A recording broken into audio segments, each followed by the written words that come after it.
आओ जी पधारो मारे देश जी।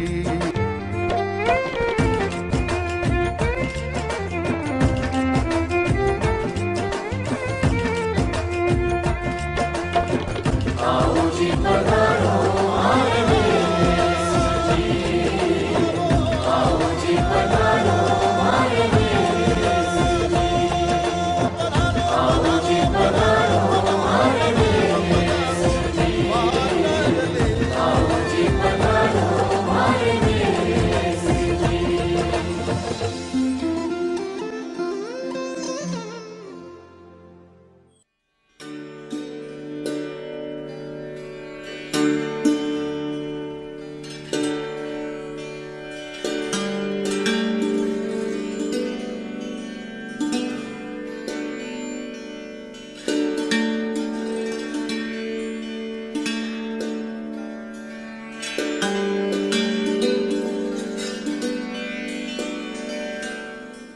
राजस्थान का सुंदर और ऐतिहासिक शहर बीकानेर। बीकानेर शहर की स्थापना सन 1545 में जोधपुर के महाराजा के ज्येष्ठ पुत्र राव बीकाजी के द्वारा की गई। जंगली उजाड़ बीहड़ कहलाने वाली इस जमीन को राव बीकाजी ने एक आकर्षक और ऐतिहासिक शहर में बदल दिया। राव बीकाजी के नाम से ही इस शहर का नाम बीकानेर रखा गया। इस शहर के आकर्षण को बनाने वाले महाराजा गंग सिंह ने सतलज नदी से पक्की नहर बनाकर गंग नहर नाम से पानी की व्यवस्था कराई। गंगा नहर इन्हीं के नाम पर बना। पंडित मदन मोहन मालवीय ने इस महान कार्य के लिए उन्हें भागीरथ की उपाधि दी।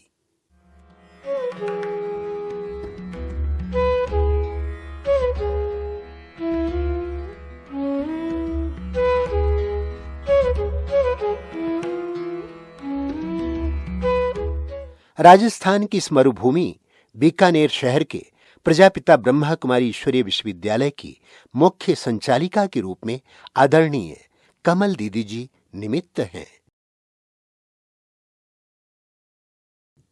आपका जन्म 1957 में सूरत में हुआ।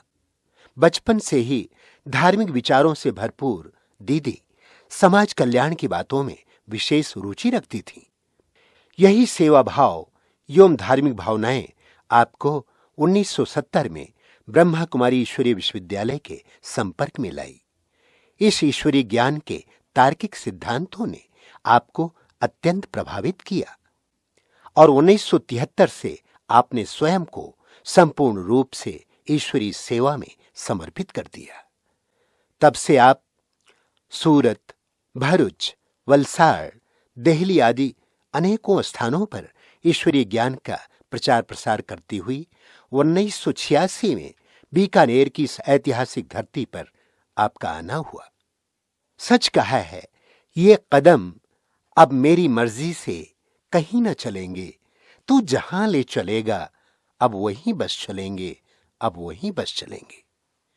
कमल दीदी ने बीकानेर आकर समाज कल्याण के लिए सर्वधर्म सम्मेलन किया तथा जीवन मूल्य, आध्यात्मिक मेला और महिला सशक्तिकरण के जन जागृति कार्यक्रम करते हुए आपने समाज के विभिन्न वर्गों में आध्यात्मिकता के बीज डाले, जिससे समाज जीवन मूल्यों से हरा भरा हो सके।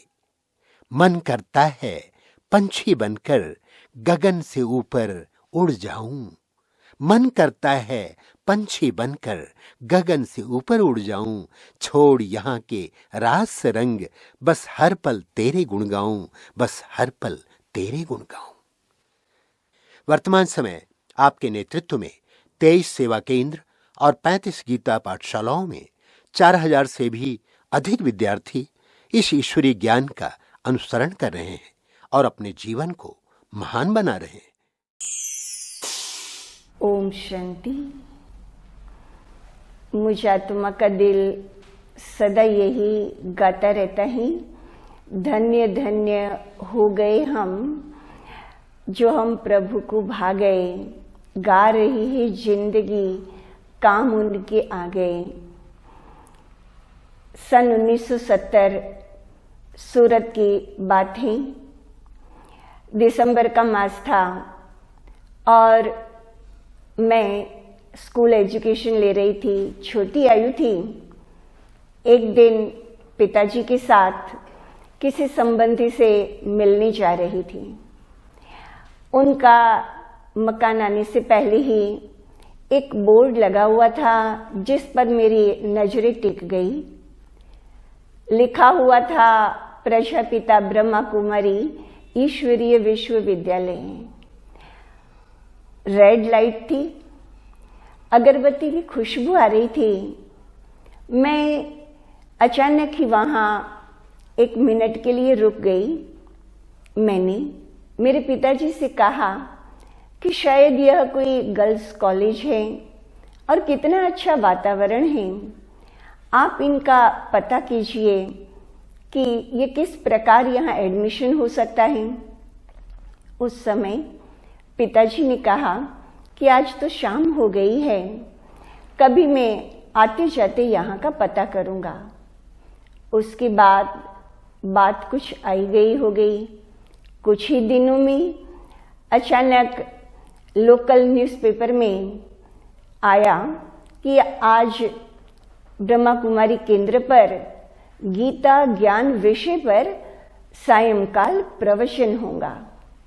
पढ़कर बड़ी खुशी हुई और पिताजी ने कहा कि मैं जरूर वहाँ जाऊँगा। हमने भी कहा कि आज इनका पता कीजिए। हम सभी परिवार में श्रीमद् भगवद गीता का पाठ रेगुलर करते थे।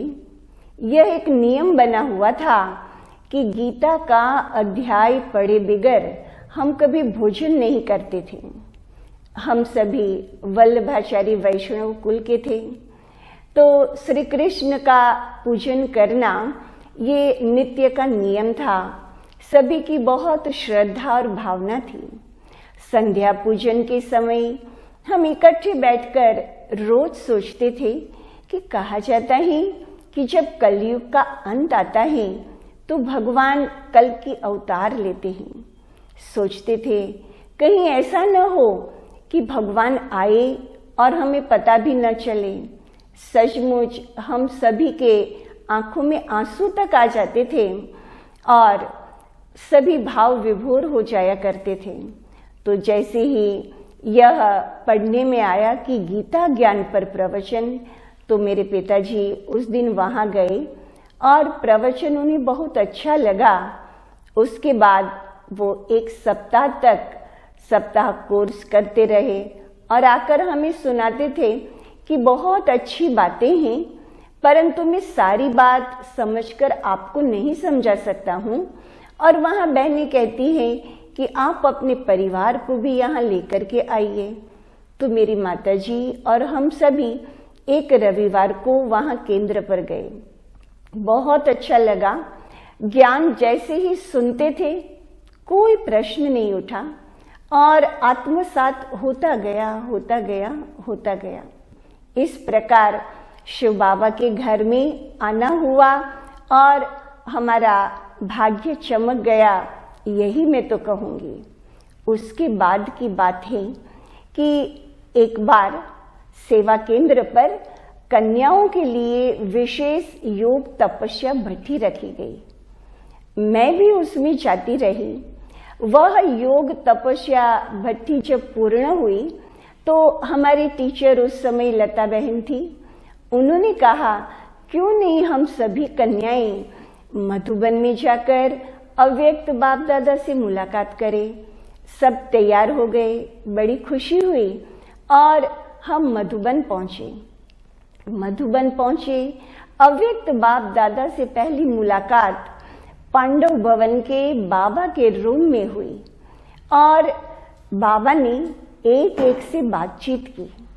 जब बाबा के पास में सन्मुख गई, बाबा ने हाथ में हाथ लेकर पूछा, बच्ची तुम्हारे में टीचर बनने की हिम्मत है? मैंने तुरंत कहा हाँ बाबा, मैं जरूर टीचर बनूंगी। बाप दादा ने भी हमारी टीचर बहन से पूछा, कंफर्म किया, इसमें हिम्मत है? हाँ तो कह रही है। उन्होंने भी कहा कि हाँ बाबा हैं। कैसी ये खुशबू मेरी सांसों में समा रही है, तेरी मुरली की तान है जो मुझे बुला रही है। अब रुके ना कदम इस जमी पर है खुदा, ये तेरी ही कशिश है जो मुझे खींचे ले जा रही है। सच है दोस्तों, ये परमात्म मिलन की खुशबू और मुरली की तान ही तो थी जो दीदी भी स्वयं को परमात्मा के जादू से रोक नहीं पाई। परमात्म लगन दुनिया को भुला देती है।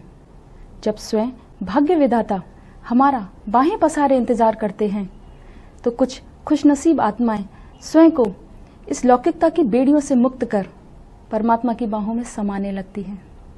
दोस्तों, दीदी की तरह हम भी खुशनसीबी को सहजता से पार कर सकते हैं, पा सकते हैं उसे, क्योंकि परमात्मा तो आज भी बाहें पसारे हमारा इंतजार कर रहे हैं।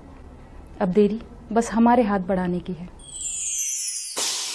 इस ईश्वरीय ज्ञान की जो विशेषता है वह विशेष रूप से मन को छूती कि ऊंचे से ऊंचा यह ज्ञान है और गुह्य से गुह्य भी है और साथ ही साथ सरल से सरल भी है।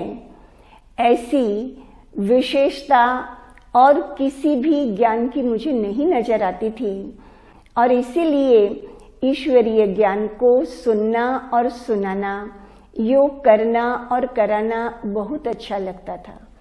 उन दिनों अलग अलग शहरों में विशेष मेले लगते थे, सहज राजयोग शिविर किए जाते थे।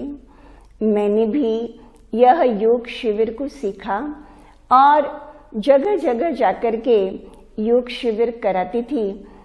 मैं स्वयं भी अपने आप को योग युक्त रहने का अटेंशन रखती थी। औरों का भी योग बाबा से कैसे लगे यही मनन अंदर चलता रहता था। उसमें भी विशेष मातेश्वरी की जो वाणी है वह पढ़ने का मुझे बहुत बहुत अच्छा लगता था। मैं हमेशा अमृत वेले मातेश्वरी के जो महावाक्य हैं वह पढ़ती थी और वो पढ़ने के बाद योग करती थी, जिससे योग भी शक्तिशाली हो जाता था और अंदर ही अंदर ज्ञान का मनन किस प्रकार किया जाए वह भी अनुभव होने लगता था। ऐसा कौन है जिसको आंख से देखा नहीं जाता लेकिन दिल पहचानती है? ऐसा कौन है? शिवराम जी, बाप, बाप बेहद का बाप, हाँ, जिसको निराकार बाप कहो। शरीर के पिता को साकार, वो निराकार। तो निराकार बाप जिसको निराकार परम पिता परमात्मा कहा जाता है, वो इस आँखों से भले देखा नहीं जाता लेकिन जाना जाता है, पहचाना जाता है। ऐसे नहीं आँखों से नहीं देखा जाता है इसीलिए कोई चीज ही नहीं है, नहीं। गुजरात में जहाँ जहाँ भी सूरत के आसपास भी भिन्न भिन्न स्थानों पर सेवा के लिए जाना हुआ और उसके बाद मैं 1986 फरवरी में बीकानेर में आना हुआ। बीकानेर में जब मैं आई तो यहाँ आदरणीय शांता दीदी जी के साथ रहने का सुअवसर प्राप्त हुआ। शांता दीदी जी ने भी साकार बाबा की, मम्मा की पालना ली हुई है, तो उनके संग रहकर ऐसा लगता था कि हाँ सचमुच हम बाबा के साथ, मम्मा के साथ ही रह रहे हैं। और सारे दिन में मैं बीच बीच में उनसे पूछती थी कि दीदी बाबा के जीवन की कोई विशेषता सुनाओ, वो तुरंत सुना देती थी। मातेश्वरी के जीवन की विशेषता सुनाओ, वह भी वो सुनाती रहती थी। और उन्होंने भी हमें सादगी का पाठ बहुत अच्छी रीति समझाया। मैं उन दिनों गुजरात की तरफ से आई थी, तो यहाँ जब आई तो मुझे लगता था कि बाबा के घर को कुछ डेकोरेट किया जाए। मैंने कहा दीदी बाबा रूम में क्यों नहीं हम नेट वाले सुंदर पर्दे लगाएं? दीदी ने 1 मिनट मौन रहकर मुझे कहा कि कमल, बात तो अच्छी है, परंतु बाबा के रूम में जो आएगा वो पर्दे को पहले देखेगा, सोचेगा इतने सुंदर पर्दे कहाँ से आए हैं, कितने के आए होंगे, बाबा की ओर उसका ध्यान बाद में ही जाएगा। तो तू क्या चाहती है? मैं इतने से शब्दों में समझ गई कि हमें जैसा स्थान, जैसा शहर और जिस प्रकार का समय हो, हमें उस अनुसार सादगी को अपनाना चाहिए, ताकि हर आत्मा अपने मन को बाबा की ओर लगा सके।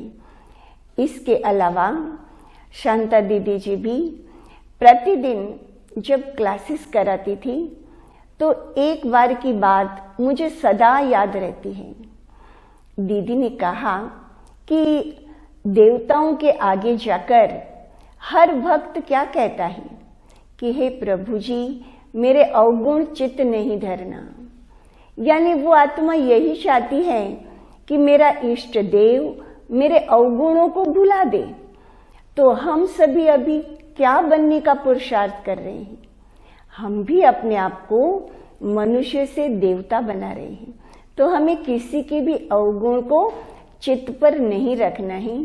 मुझे वो बात कभी भी भूलती नहीं है कि कितनी सुंदर यह धारणा है और इसको करने से हम कितना हल्केपन में रहते हैं।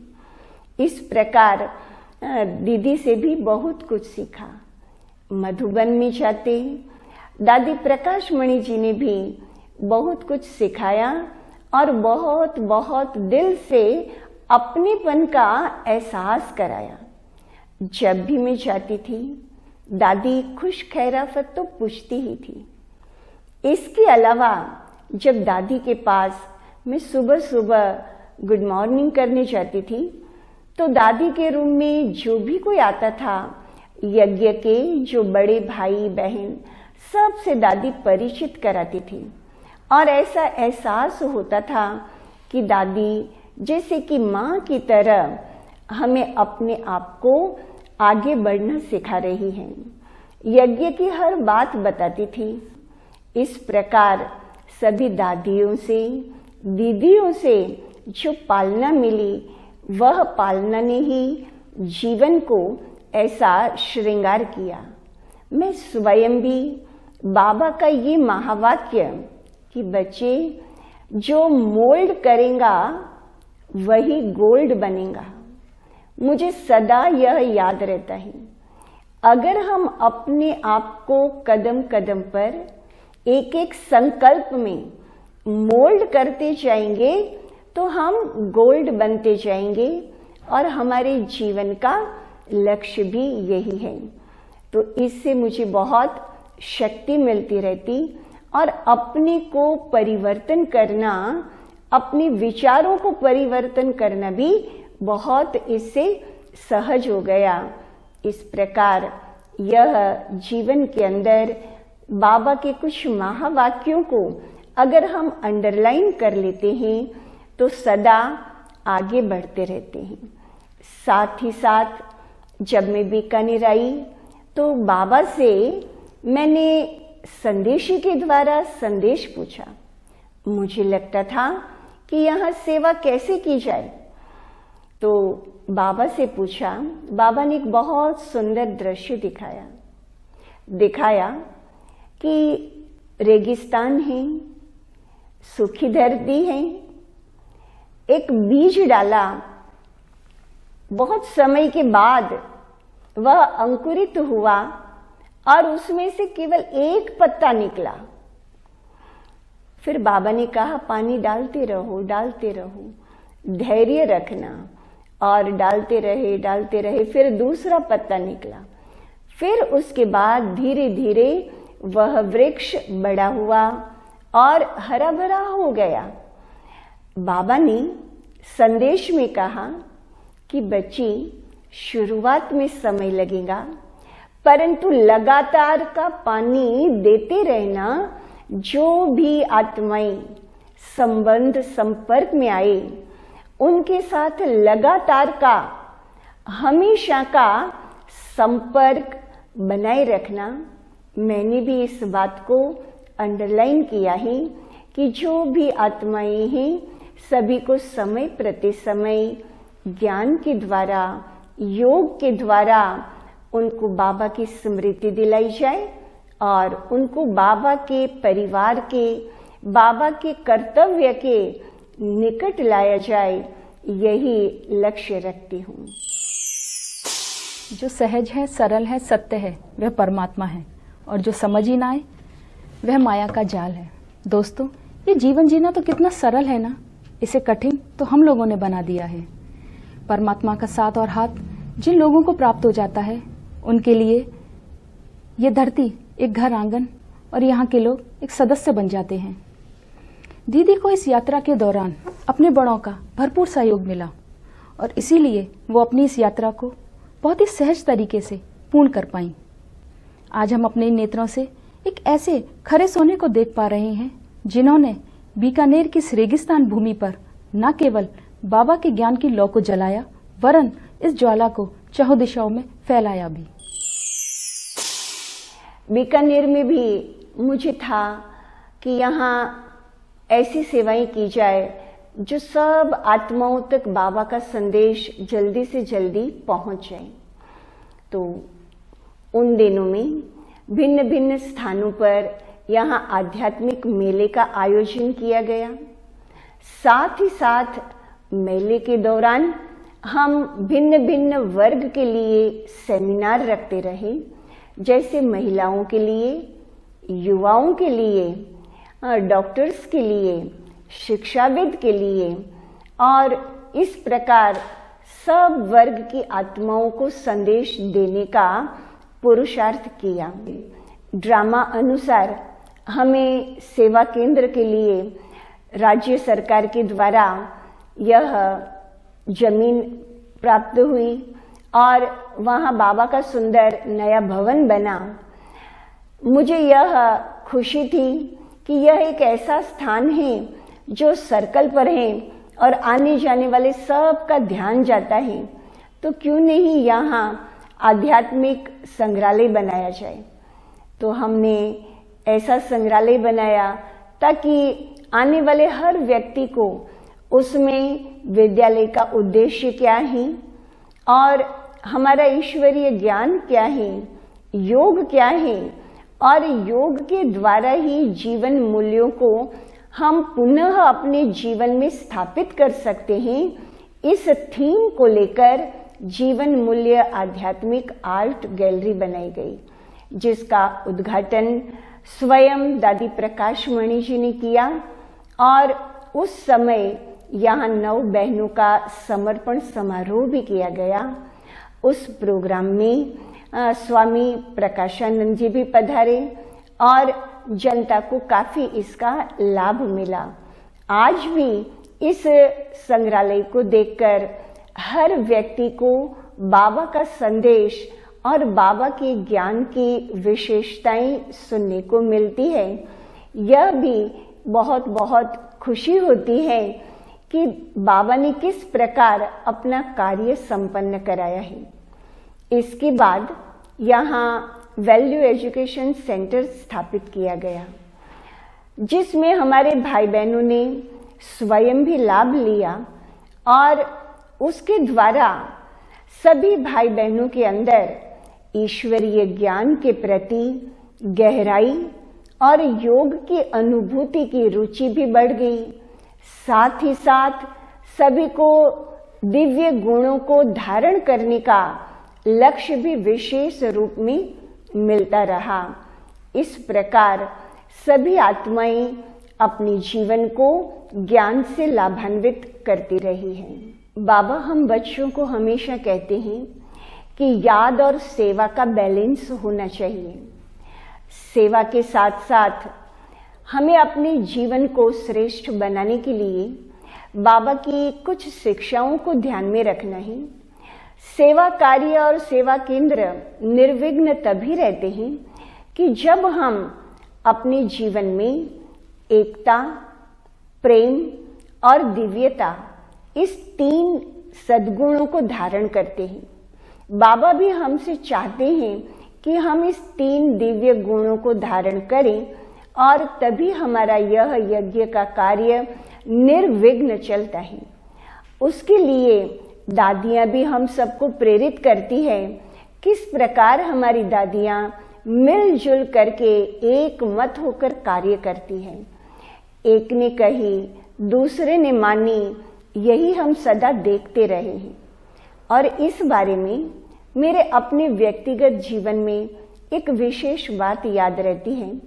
जब मैं छोटी थी तो इतिहास में, सूरत का इतिहास जो है उसमें एक विशेष बात है।